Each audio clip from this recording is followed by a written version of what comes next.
Welcome back to the Barrel Proof Baseball Podcast. Support for the Barrel Proof Baseball Podcast is brought to you by Manscaped. Manscaped is the absolute best in supporting your men's grooming needs. Manscaped offers precision-engineered tools, and they obsess over their technology developments and are trusted by over 2 million men worldwide. As an exclusive offer to my listeners, Manscaped is offering 20% off plus free shipping when you use the code BPB at manscaped.com. Manscaped hooked me up with their Perfect Package 3.0 kit, which includes their third generation trimmer, the Lawnmower 3.0, which includes a ceramic blade to reduce any grooming accidents, thanks to their advanced skin-safe technology. It has a built-in LED light for nighttime or dark area trimming. It's also waterproof for your use in water. The package came with the toner. This stuff smells incredible, as well as the anti-chafing deodorant. You can put all those items in this nice travel bag it came in. So really cool stuff from Manscaped. It also included a pair of boxers, and they're really comfy. So get 20% off and free shipping when you use the code BPB when you visit manscaped.com. It's 20% off, free shipping. Manscaped.com. Use the code BPB. Other ways to support the channel. Click in the description box below. There's a link for our Patreon. Consider subscribing to Patreon if you're interested in getting some more Glencairn glasses. There's only 12 left. We've got a couple orders of those recently, so we're running low on those. Or the coins, bourbon or Irish whiskey. If you're interested, send me an email at barrelproofbaseball@yahoo.com. There's also a link to the Amazon store. Anything from that store that gets sold, I get a portion of that, which will help fund the podcast. So consider checking some of those things out. You're going to find barware, goodies, and books, as well as some coffee things, because I like coffee. Today's show, we're joined by Mike Paladini and Danny Polise. Mike and Danny are the founders of Penelope Bourbon. Penelope Bourbon is out of New Jersey. They're actually about half an hour from where my father's from. So it's cool having a conversation with those guys. They make really good bourbon. They've done a really good job. I think this brand is going to really take off. They have a very unique bottle in a rosé finished bourbon, which I've never heard of before. And Mike promised me a sample of that when the next batch comes out, and I'm definitely holding him to that. But I really enjoyed this conversation with Mike and Danny. Their story is incredible. It's just, again, it's two guys that were entrepreneurs already. And they, bourbon enthusiasts, and so they took the plunge and started their own brand. So it's really cool. I wish these guys the best of luck, and I know people are gonna continue supporting them because they're putting out a really good product. And the fact is, they're definitely ingrained in what they're doing with their product. So wish them nothing but the best, and can't wait to follow along with their success. So check this out. Check them out at PenelopeBourbon.com. You can buy directly from their site, and I think get shipped to some states or most or whatever, but check them out if you're interested because they have a great product. So enjoy today's episode with Mike Paladini and Danny Polise from Penelope Bourbon.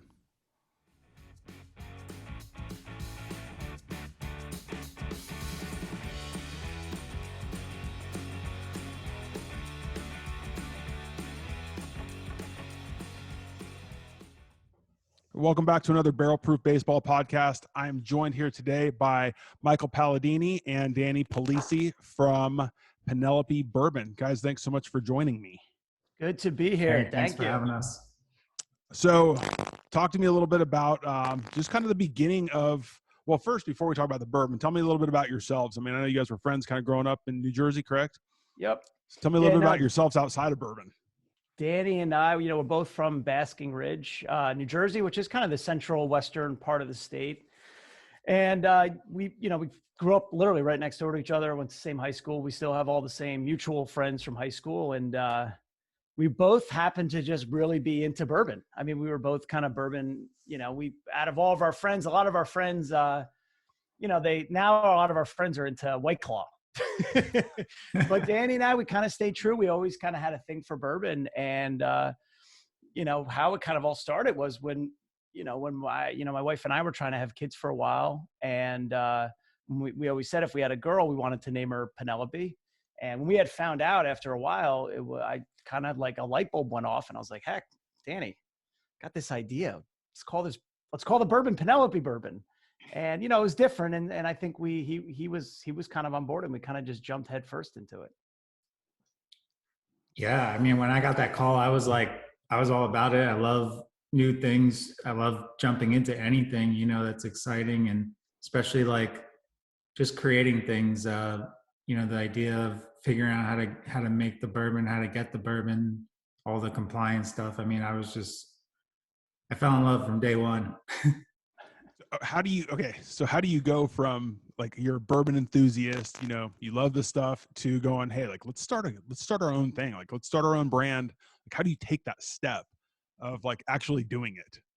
Yeah. Well, if I had known what I know now, I never would have done it. It's crazy.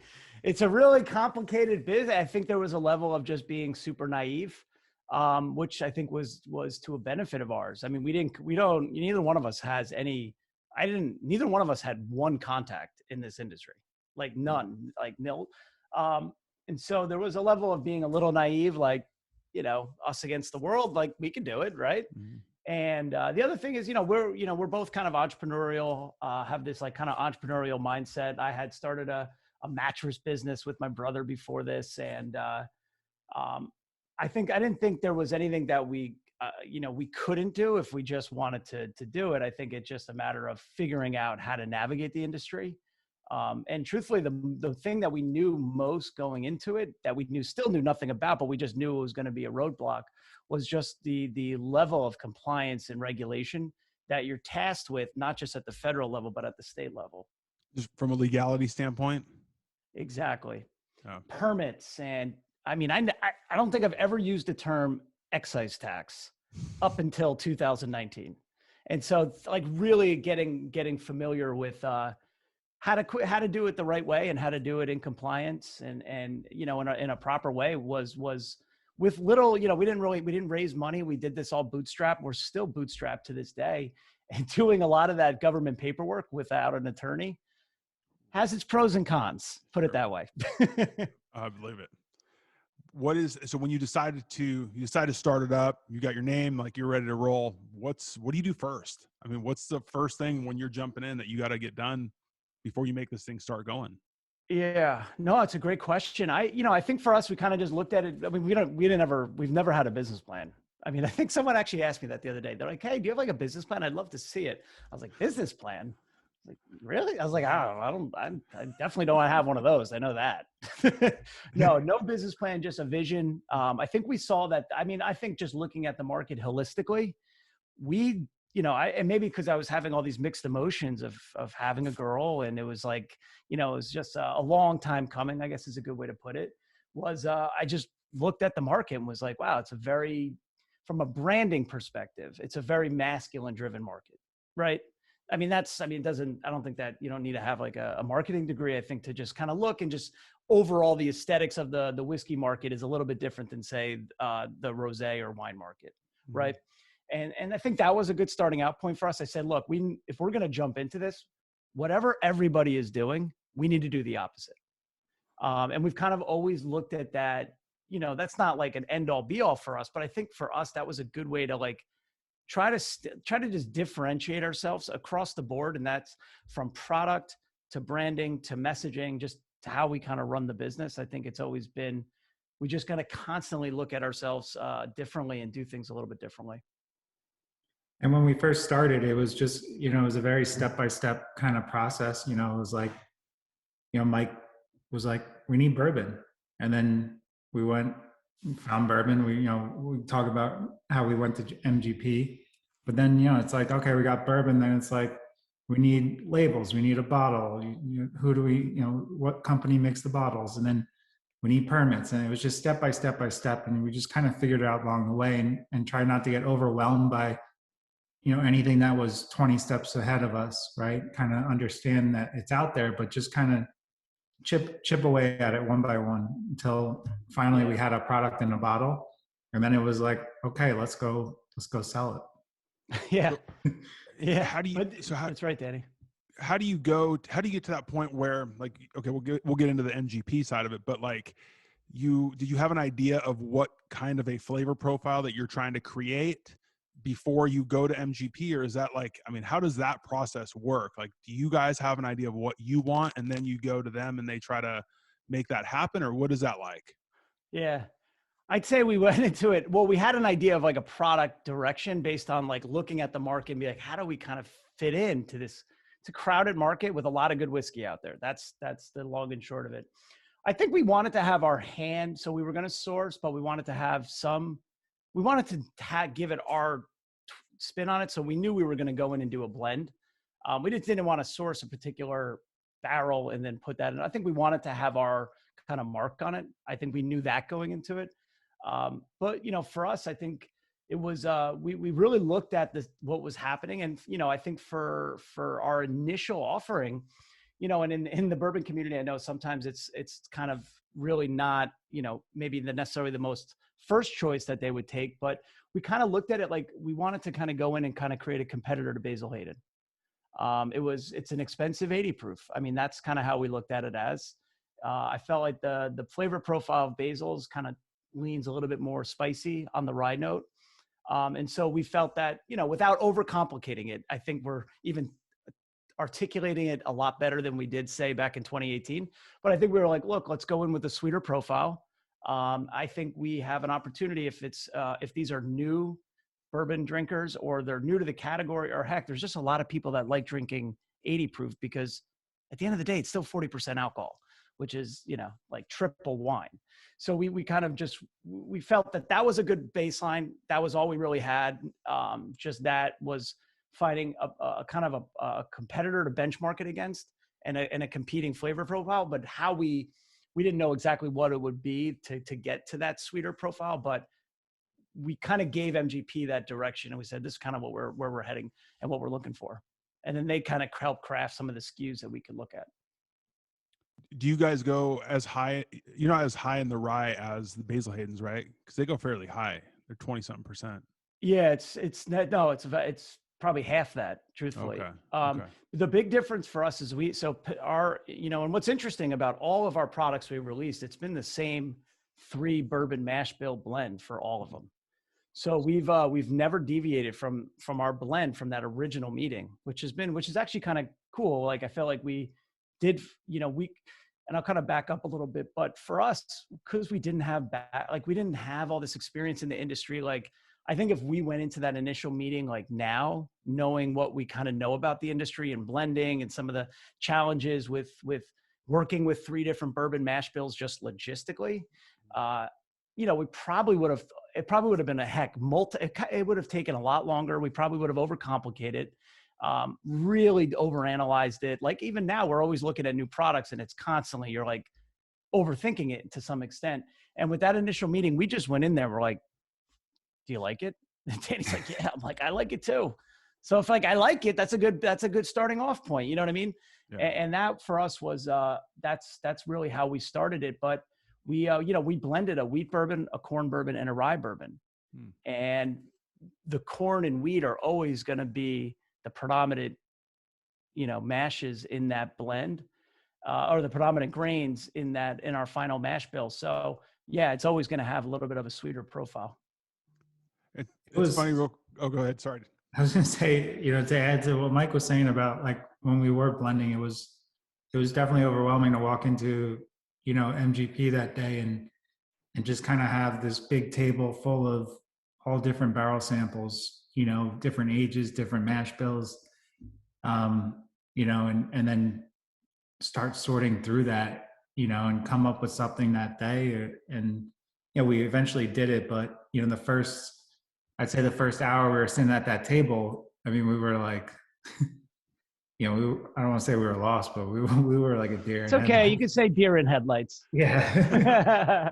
We were. I was like, this is crazy.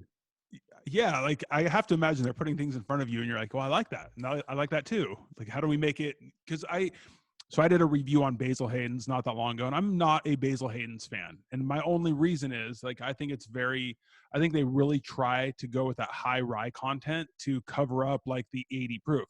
This is way more complex than a Basil Hayden's with just the rye and like caramel to me. Mm-hmm. So I personally, I would way, way higher prefer the Penelope 80 proof, because I don't think they even compare. I don't think they're really even close. So That's awesome, man. I think it's interesting how you're trying to find that flavor profile and stay at the 80 proof, because a lot of people, like, they don't want to go drinking a Elijah Craig barrel proof at 130, 130 proof. Like, you need to have something you can sip on. Yeah.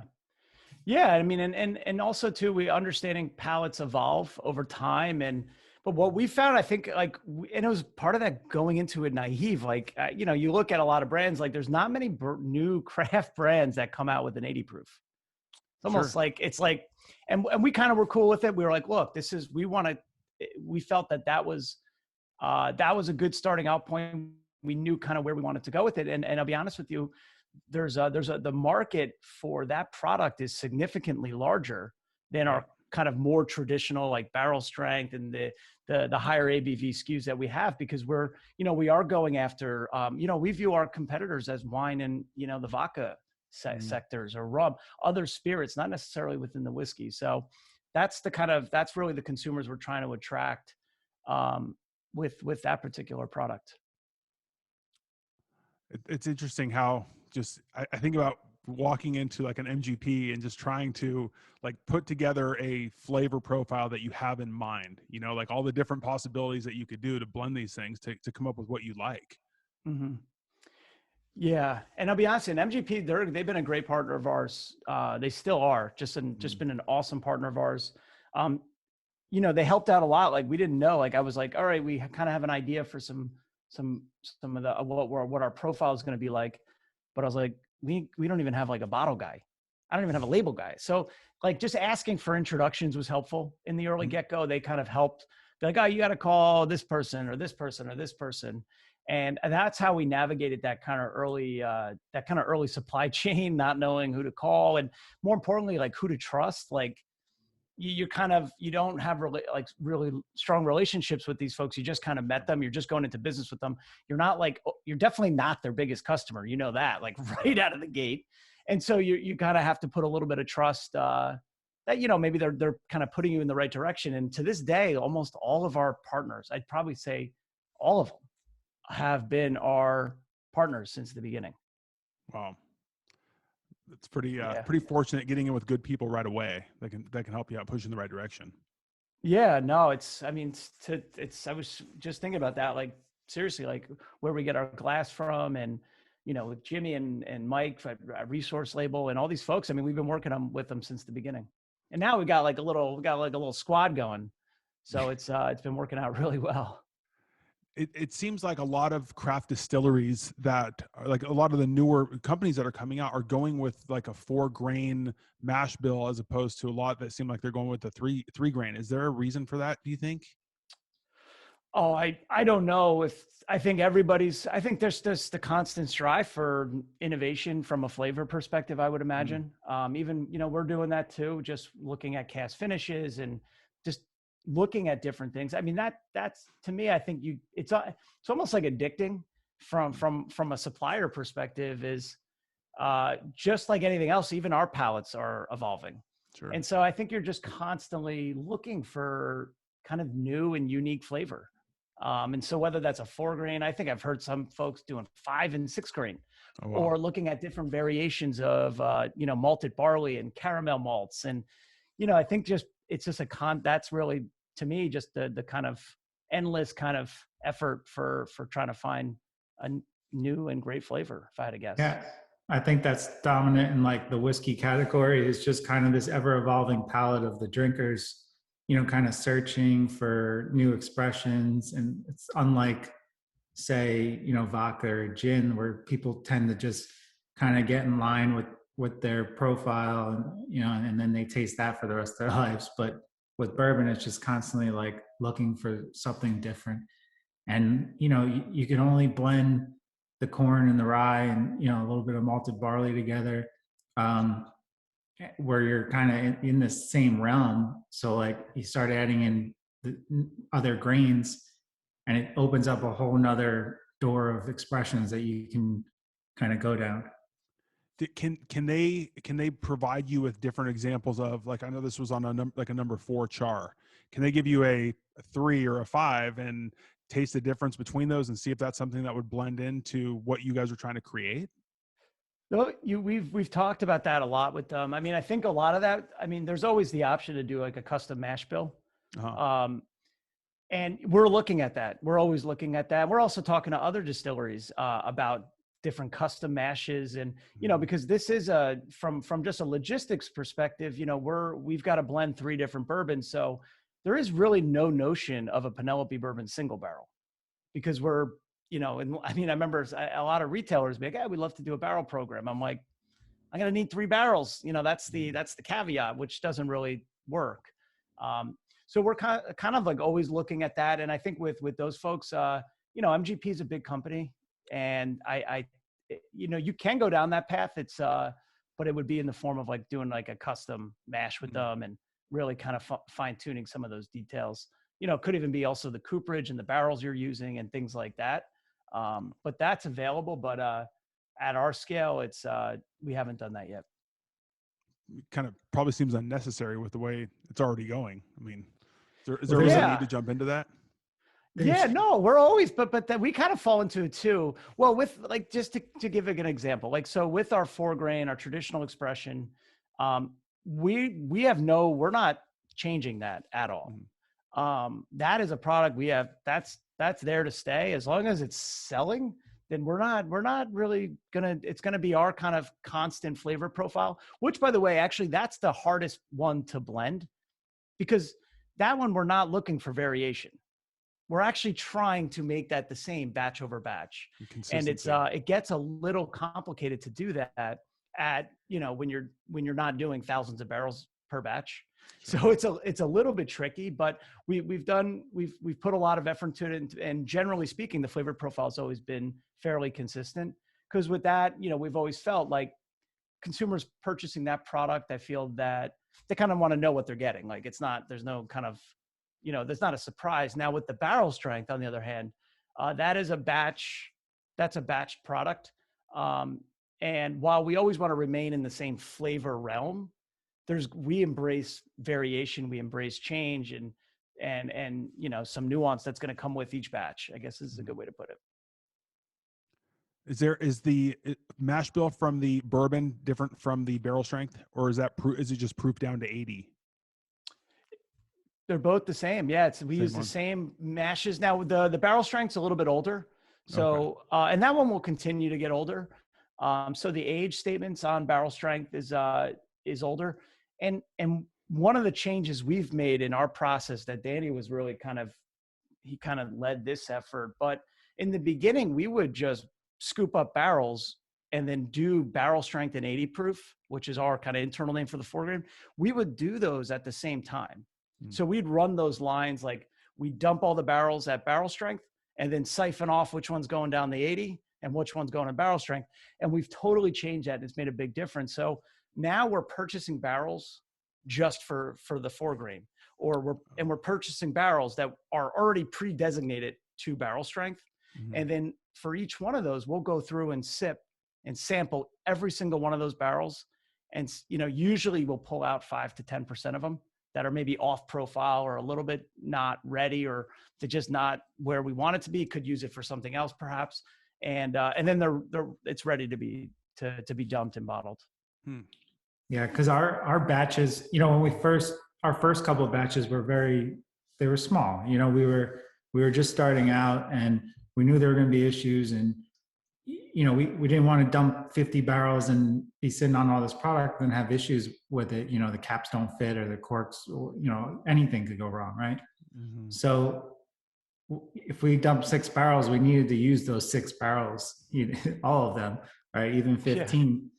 Yeah. But, as we've grown, we've been able to purchase more and more barrels. So we have a bigger selection to kind of choose from, which allows us to do what Mike was talking about, sip through each one of them, taste them, categorize them, and then use them for specific products. Because at the batch size that we're doing currently, we're still in like that 40, 50 barrel range. 1 or 2 barrels that are off profile at that range can throw off your whole blend. Sure. So we're still in this realm where we have to be careful about every barrel that we put into our batch, and you know, we're going to be in this batch size for probably a long time. So, I and I like this think, batch size. yeah, It's a good batch size. because you can really control the quality of your blend. You What know, what's that yield out of like 40 to 50 barrels? depends on the 80 proof and the barrel strength differ, but like say like 50 barrels of barrel strength probably yield about 2,000 cases. So, and that's Okay. 6-packs. Yes. Okay. Yeah. So you're getting a good amount of bottles out, but again, like that makes sense when you're a massive company that has, you know, hundreds or thousands of barrels. You know, there I can see how 1 or 2 barrels that aren't fitting that flavor profile that you want are going to throw that whole thing off. That makes sense. And it's wild. I mean, I didn't believe it until like, you know, you're sampling through like what a 40 barrel blend, you know, with these barrels tasted like over these barrels. And it's like just one barrel can change the way it tastes. So we're constantly just trying to put out the best batch of bourbon that we can with the barrels that we have available at that time. Yeah. It's incredible. And there's no room for error either. Like we don't have, you know, we're not sitting like we can't really afford to have like an oh shit batch. Yeah. Yeah. Like we really can't. I mean, it would put us probably out of business. So it's like the amount of pressure that we put on these batches, like we would rather overinvest in the product as just we have to make sure it's like the margin for error is really, really thin, that we have to make these as the best they possibly can be, which I think it makes us better, you know, but it's also got a few gray hairs from it for sure. It definitely, I mean, the best day is the day after a batch is done and you're just like, you can breathe and be like, all right, we're good for another couple of months. Like it tastes good, you know, you're happy with it. You know, but leading up to that, it's pretty stressful. I mean, it's gotta be like, if you're Jim Beam, you know, and you've got tons of barrels and it's like, all right, well, this is a little off, and you can take it another couple hundred barrels and mix it. And like, you're going to end up coming up with that profile that you're looking for when you're dealing with 50 barrels. Like you said, you don't want to have that oh shit moment where you're going, oh my God, like how are we going to fix this? Yeah, they have teams of blenders that are probably, you know, that are going through their warehouses and pulling, you know, they're working at that for months and they've done it batch over batch over batch. That's insane.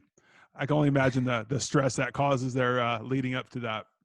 How often, how many trips during the course of the year are you guys taking out to Indiana to go try these things out? Oh man. Well, more Kentucky and Kentucky, Indiana area. Okay. I mean, I've flown more during COVID than I have my whole life. It was a busy 2020. Couldn't slow down. Danny wore goggles on the airplane. the whole get up. When did you actually get started then? When was your first release? Well, we had our just Penelope in the beginning. We bottled that, I think it was like December 2018. Okay. And then we were waiting on our permits in New Jersey for a while, which is where we're based out of. And then we got our permits and we started selling it from our car in March 2019. Wow. So we were selling it from our car, like just selling it. And then, hey, I got them in my car actually. Hey, you're going to take it? Here you go. Sign our QuickBooks. And that was, we probably did that up till September 2019. And then we finally started partnering with distributors up till then. That's incredible. It's like, I mean, I think a lot of the baseball guys that kind of pay attention to like baseball or bourbon or whatever, like there's all these bat companies that come out, you know, and I always kind of equate it to like the big bat companies, like, okay, good. They're great. They've been around for a long time, but they're putting out tons of baseball bats. Well, you get these small companies that are putting out, you know, a couple hundred bats, and they're particular about where they're going. You know that you're going to get a higher quality because there's a personal care factor that goes into it. That makes it a little more special, a little bit more personal. I think that makes it a lot of fun. Yeah, no, that's a good point. And by the way, we did take a tour of the Louisville Slugger Museum. Oh yeah, it was pretty cool. We had a couple minute downtime. We swung through there. I got my bat over there. It's pretty awesome, actually. Although I couldn't fly with it on an airplane, so I had to. I guess you're not allowed to carry on a wooden bat onto an airplane. Oh, So I no. had to have them send it to me. They're like, "Are you flying?" I'm like, "Yeah, I'm flying back to Newark." They're like, "You can't bring a bat on a plane." I go, "No way." I go, "I had no idea." But yeah, I could see that. I mean, just like any product. I mean, if it's the, if it's small batch versus large batch, I Yeah. guess is a good way to put it.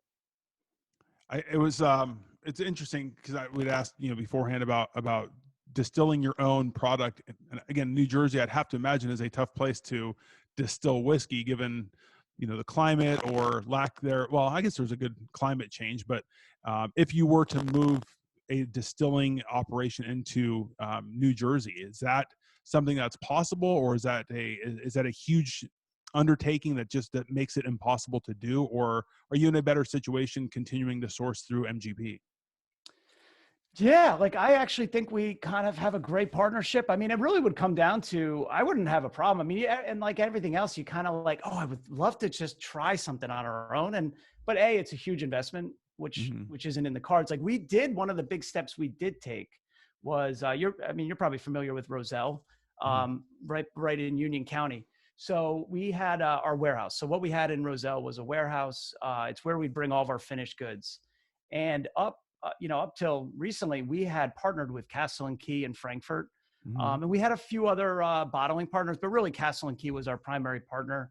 They've been awesome. And it's just been a great partnership where we could do real hands-on with our blending and bottling there. And then once we would finish bottling everything, we would then transport it back to our warehouse in New Jersey.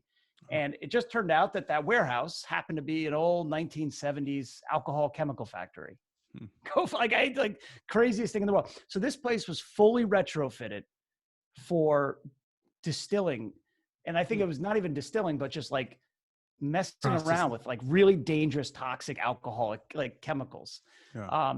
And so during COVID, we said, we're not ready to even say we're distilling, but one of the things that we wanted to bring in-house, and in part because of R&D, was we could probably retrofit this. So we still have our warehouse, but on the other side, it's going to be, it's going to be work that we'll have to do, like cleaning it out was a big thing. But we actually did get our distilled spirits plant permit. So it's a DSP in New Jersey. Danny literally built the bottling line himself. And we have a small batch blending and bottling line for we have a product called the Private Select, Mm-hmm. which is kind of our version of a barrel program, a little bit different, but that's our first foray into really taking kind of full reins over some part of our supply chain, which we're excited about. Tell me, okay, so let's talk about your line a little bit. Like you just mentioned the Private Select. So tell me a little bit about that. Like how does that program work? Yeah, Danny, you want to take that one? I feel like I was like, I don't want, I'm talking a lot, Danny. I figured if you want to jump in on that one. What's that? I said, you're on a roll. I was flying, man. Feels like, yeah. Well, Private Select, like he was saying, was like the drive behind our bottling line, basically that and like R&D. But Private Select is a product that we're offering where people can basically, we're selecting these special barrels for Private Select, and it's basically a blend that we're working with customers to make. And it's just kind of like a unique way of blending our barrel strength. Most of them are at barrel strength. We have one of them that is at 95 proof for like on premise, like a restaurant group in New Jersey. But yeah, for the most part, we're just finding these great barrels and then kind of putting them aside and saying these are for Private Select, and we're going to blend these at like very small scale, in different ways, working with our retailers and our customers and these whiskey groups to kind of make these unique like batches of Penelope Bourbon. They still use the 3 mash bills that we use in all our other products, but they're just different barrels. And remember I was saying, like sometimes when we're doing the big batches, there's some barrels that are off profile. I mean, just because a barrel is off profile, it doesn't mean it's in a bad way. It could be in a very good way, and it could be like a very very great expression, but it would just throw off the regular blend. So we put it to the side, and it's like, we can use these for Private Select. They're delicious on their own, and they can be blended in different ways. And it's just, it's kind of like a passion project and something that we wanted to bring close to us. So that's why we're going to do a lot of them in New Jersey. That's really cool. Because I think when you, like when we were talking about the barrels, and it's like when you think about something that's, you know, off profile, you almost think in, like for me, I was thinking in a negative way, but I guess that makes sense where it's something that could be really positive that sells really well on its own. Yeah, Yeah, absolutely. it could just be a wheat barrel that's like it's off profile for our barrel strength blend, which is where that's actually a really good point. But it could be like extra sweet. And so maybe we look at that and we're like, well, that would go really well maybe with like a high wheat blend within our private select. Okay. And then we're complementing it with, and these are generally, they're just unique barrels. You know, we do get barrels that are not great. And, you know, those are ones we use a lot of the ones that maybe they got the resin profile to them. And we actually, that's where we're doing most of the R&D. So we have a lot of cast finishes too. So private select is one area, but then, you know, we test a lot of different flavor profiles in like 55 to 100 liter casks that are, you know, some of them are Olorosa sherry, some of them are PX cognac, off profile or not necessarily off profile, but barrels that are just really not going to fit in any flavor profile across any product. What we'll do is, we usually run R&D on them. Nice. Yeah, that's actually been helpful to have that in-house. Oh, I bet. That's are most of those sold to individuals or groups, or will people buy an entire barrel, or how does that work? We don't even know yet. Dude, we don't. I mean, we'll figure it out. It's a good time to figure it out, Danny. We've had a lot of people ask for it. So what we've been doing is, you know, we really don't know. And right now, like we just, even yesterday, we're painting one last section of the warehouse before we actually really get into the private selects. And, you know, we were transferring, we had 55 liters of Olorosa. That's been being aged at barrel strength for, I think it was about 3 months. Yeah. And then we just transferred it over to a cognac barrel. Oh, wow. That's 55 liters. It's not it's still a decent amount. I mean, we're not going to if it's good, we'll probably, when it's ready, we'll probably bottle it and just keep it unmarked until we know what to do with it. Cause we've had folks, what we'll do is virtual tastings, and we like to test it out, see what people think of it. And, you know, we do know that Olorosa cognac has been really popular. And just by giving out like small little 2-ounce samples of it, from the last version we did a couple months ago. So, it's been helpful just to hear what people think of it. I bet. Yeah. So, cause the wine cast finishing is a little tricky. That's tricky to navigate. Is that the rosé? Exactly. Yep. And it's kind of, I feel bad. We've been like deviating. Our product line is right now we have 4 SKUs. So we have our 4-grain expression. That's kind of the white label Gold P. Then we have our barrel strength, which is the etched glass. That's kind of the red label at the bottom. And right now, the current one, that one right there. So we're on batch 5 of barrel strength, and we just sold through that batch. And so we're bottling batch 6 on March 11th. Oh, wow. So that should be, you know, it should technically be ready for pickup from our distributors the week of the 15th. Remember we were talking about no major issues. That stressful period right before a batch is done. Yeah, that's where we're in it. We're here. We're here. We're in the thick of it. And it's really complicated right now. It's actually been a little bit crazier this go around. Well, I'm glad we're able to sit down right in the middle of your stressful time of the year. To be honest with you, it actually is helpful just to step back from everything for a sec. I mean, this is awesome now, but you know, so we had those 2 SKUs, and then we kind of, you know, my wife always loved rosé, and she was like, "Hey, why not a rosé finish?" And we were kind of like, "Huh, interesting." So we embarked on this crazy journey. I mean, I don't drink really rosé. I don't really know much about it. I had no idea that rosé doesn't really even get finished or aged in casks. It's usually in stainless steel. I had no idea, which made it even more tricky to figure out.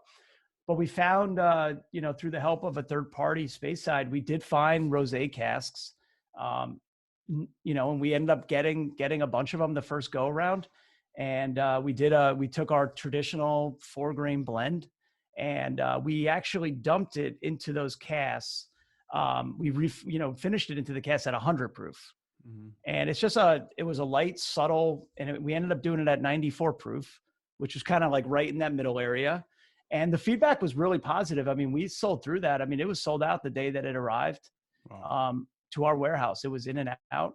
And we kind of went a little conservative because at the time when we had to make decisions on how much bourbon to purchase and actually go through the process, like it was like right at the start of COVID, like in March. I was like, I don't even know if I'm going to be in business in September. Like there was so much unknown. We were like, so there was just a lot of panic, and we said, we were just being cautious of the money and cash flow. So we ended up filling up the barrels halfway. And I think that was a good move just to figure out how we do it. And then, so we released that in October. What's the rosé barrel bottled at? 94 proof. 94. I mean, I have to imagine. Go ahead. Sorry, Danny. I was gonna say when after it finished in the rosé cask for a couple months, it came out of there at like 99.8 proof, and then we tried it all the way from 99 to 90 proof. At every proof, and 94 it just kind of resonated, and actually a lot of that like strawberry kind of profile came out at that 94 proof. I don't even know if I've ever had rosé, so I can't really put that together. Had to be a little like such a subtle, it's not like an overpowering wine finish. It's like it's so subtle, and it just like the good parts of it come out. It's not like an acidic finish. It's just it's dry. Yeah. Does it give a shorter finish on the end of the bourbon? I think it keeps it going. It makes it longer. Wow. Yeah. Yeah. It's I think it's more similar. It's actually right dead smack in the middle between our 80 proof and our barrel strength. But what I found to be the most interesting is the feedback we got on that product from like the bourbon community was really, really positive. At least, I mean, I'm sure there's folks that probably didn't like it, but the stuff that I just was reading and seeing online was all really, really positive. I think part of the reason was it's, sometimes you'll have a wine cask finish and it really overpowers the bourbon. Like you feel like you're drinking like a dessert wine at sometimes. Some of those like port or sherry finishes get a lot, like almost it does. It overpowers the bourbon for sure. Yeah. So I think something like more subtle would be really cool. So and you're still getting some of that, but I mean, at the end of the day, we wanted this to be a great bourbon with just some subtle nuanced flavor. And I think it was kind of cool. Like it was able to pick it up pretty good. And that was a wild one, because that was our first foray. But I mean, we now have a good idea. Like, so for batch 2, we just started the process. What I'm excited about for this one is those rosé casks. By the time that bourbon actually went into them, they were dumped almost 8 months prior, which means they're getting a little dry by that point.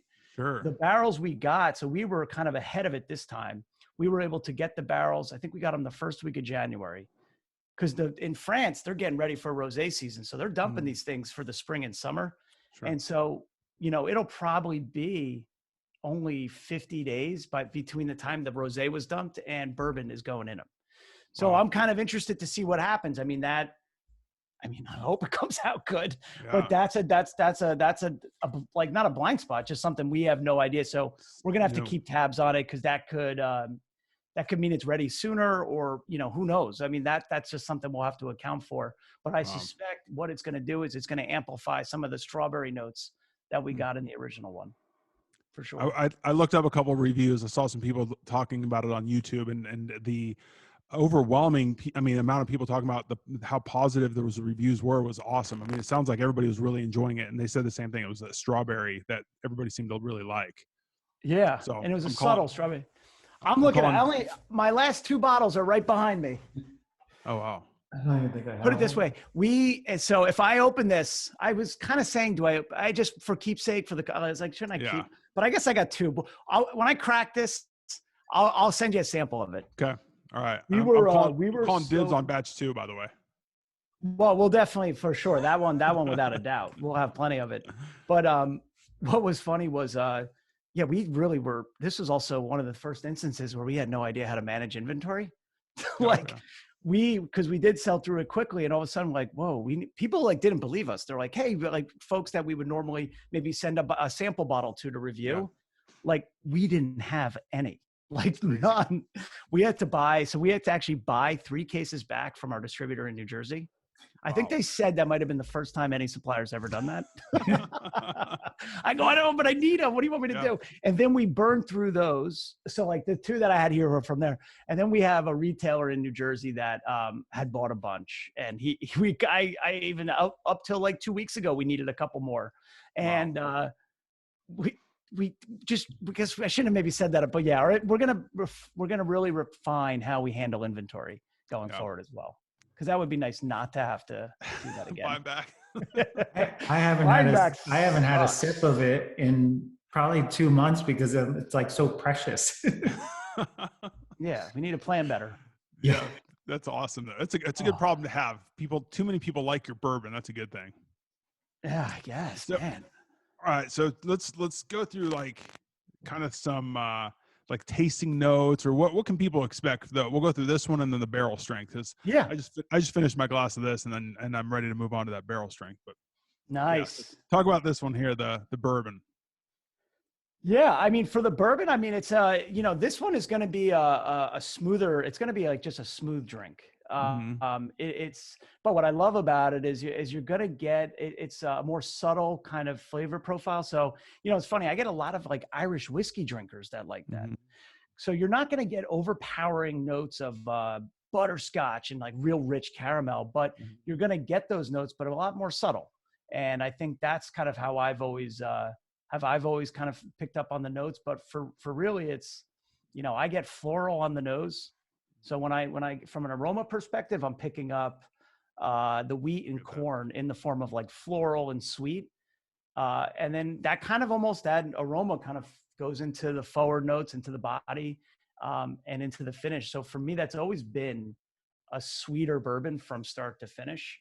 A little candied sweetness here, but that's kind of been my kind of take on it. Danny, I don't know what you got. Yeah, one word for that one is like house party. Like it's a crowd pleaser. Like it casts a big net. Like Mike said, like sometimes you get Scotch drinkers that love it, Irish whiskey drinkers, people that are heavy into bourbon or high, rye, because it's got a little note of rye in there. And then you get people that want to mix it.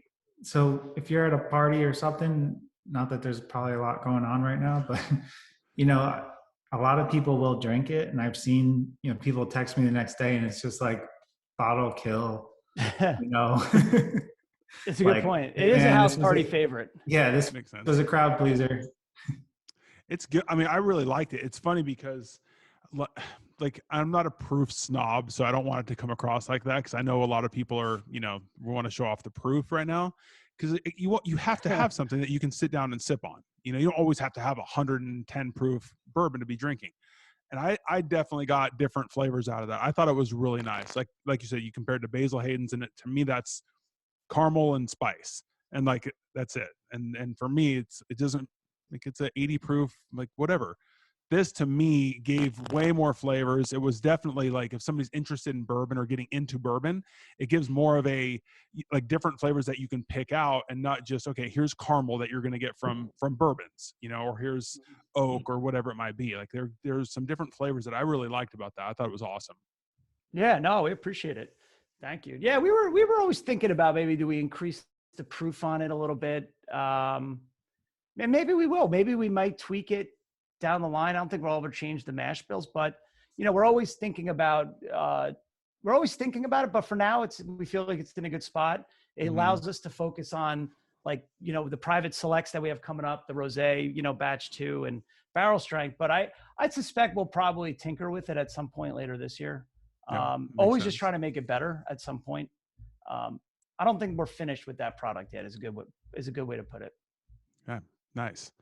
Now, how about the barrel proof? Let's dig into that one a little bit, because this is the one I just poured right now. So I'm really curious about barrel proof. Well, so that one, now that's interesting. So with the 4 grain, same mash bills, Mm-hmm. With our 4 grain, I don't really, so what's interesting about that is that's got a high, so we're using a lot of rye bourbon in both of them, right?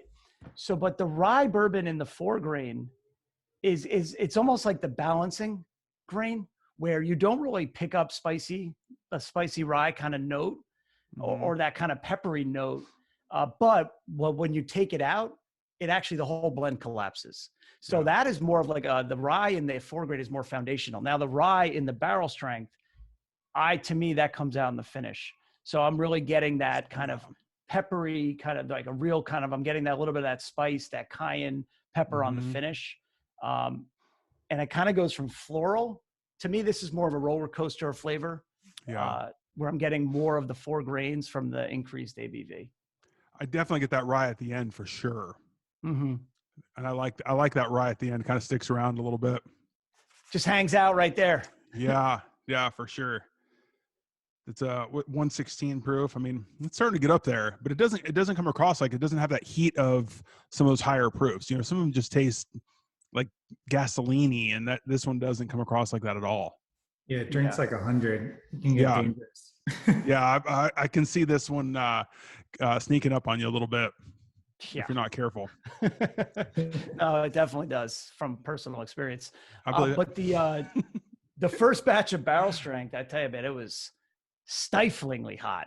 Yeah. And blending barrel strength, what we came to realize was there's more to it. When you're actually blending, we're younger, it's 3 to 4 years old.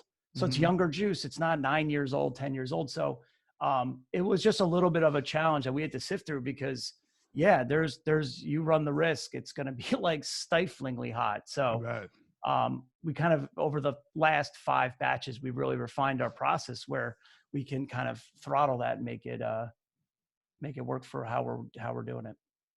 That's awesome. I think it's a nice mix. I mean, you having that 80 proof and then having the 116. I mean, it really is. That's a really nice offering differential.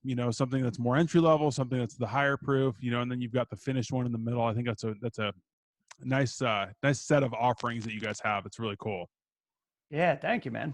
What else? Is there anything else in the future that you're looking at in terms of any finishes or anything different that you're looking to hopefully release? I don't want to put any more that you can share. Sorry. Yeah, no, we're pretty much an open book. Well, we're thinking a lot about cast finishes, to be honest with you. I mean, we're doing so many of these experiments. We're kind of trying to figure out what would work for us. That's on brand. We're not in a huge rush. The private select has been it's a really, it's a lot of work because it's very, very small batch, doing it in house. So we've been pretty kind of tied up with just trying to figure out how we're going to execute that at a little bit of a greater scale has been where a lot of our time has been spent. We're doing the rosé batch 2, which is a big thing, but we are, I think we're looking closely at another limited release in the fall and winter. We don't really know. I'll be honest with you. That was part of why Danny and I, we were going to go live tomorrow we're going to go live with Speyside and talk about it. Nice. Like we don't have an answer for it, but we are looking at Olorosa Cognac, double cast finish. We're looking at Cognac. We're looking at PX, some of the more traditional ones.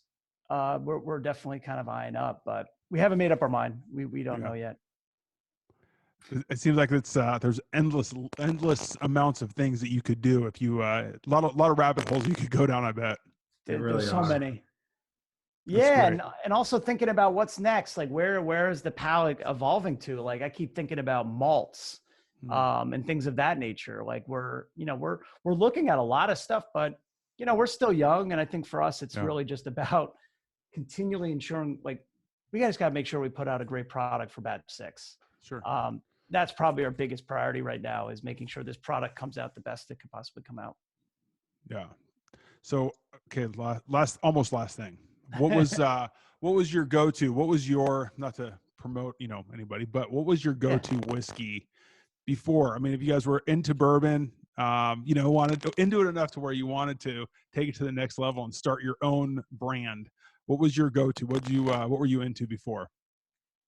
Danny, you want to go first? Why you always punt it to me first? Because I did the last two questions first. I don't know. Well, I mean, I was kind of all over the place. Like I didn't really have like that one bottle that you just kind of drank, but I also didn't drink a lot of anything over $40-$50, Yeah. like there was just a lot of stuff to explore in that under $50 range. So, I was still going through like the Buffalo Traces and the Woodford Double Oaks and the, like just kind of exploring through all those brands, a lot of them that now you can't even get, right? Sure. Like, Yeah. so, and then the whole Penelope thing, then we jumped into this and it was just like my collection just dwindled after that for a while. Yeah. Wives don't let us buy any bourbon. Yeah. I believe it. We're not allowed to. We've been told that at least. Yeah. Yeah. What was your go-to, Mike? I'm kind of with Danny. I mean, it was rare that I'd spend more, I always, I liked Eagle Rare. I love Buffalo Trace. I never really spent more than $50-$60. I always had I'm talking about my everyday. Yeah. There might be a special occasion during like the holidays or something like that. But yeah, like I'll be honest, this is going back now 2016, 2017, which seems like an eternity ago. But at the time, I could get Eagle Rare for like $32.99, $33.99, and it was just like regularly available. So that was usually my go-to. But even now, like I've been real into, and I'm not just saying this because MGP bought them, but this Ezra Brooks, the Lux Row line is something I've always liked. They've got great product. It's good pricing. So those have kind of been, where I've kind of leaned towards for sure. Yeah. Yeah. There's a lot of good ones out there. I mean, it's interesting because I think a lot of, everything Buffalo Trace is just becoming harder and harder to come across. And I think that's becoming frustrating for people. And then they end up buying these bottles on secondary that are insane. I mean, It's crazy. I found Weller Special Reserve at Walmart this morning. Oh, get out of here.